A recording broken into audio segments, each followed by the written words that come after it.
solve, write the answer in set builder notation. 5 minus 9x is greater than or equal to 19 plus 5x. In this particular situation, we have x's on both sides and we have constants on both sides. Let's begin by collecting the constants on the same side.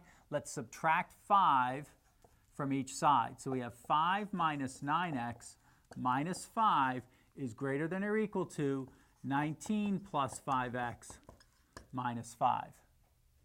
On the left-hand side, 5 minus 5 is 0, so we have negative 9x is greater than or equal to 19 minus 5 is 14 plus 5x.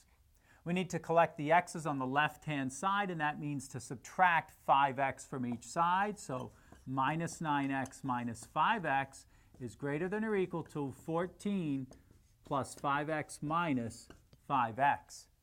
On the left-hand side, we combine the coefficients. Negative 9 minus 5 is negative 14x.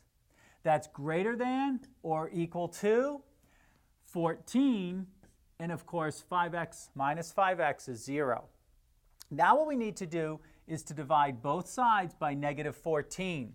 Remember that when you divide an inequality by a negative number, you must reverse the direction of the inequality symbol.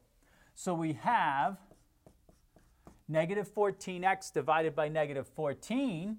Simplifying that becomes 1. So we have x is less than or equal to 14 divided by negative 14 is negative 1. So x is less than or equal to negative 1. And in set builder notation, we would have x such that x is less than or equal to negative 1.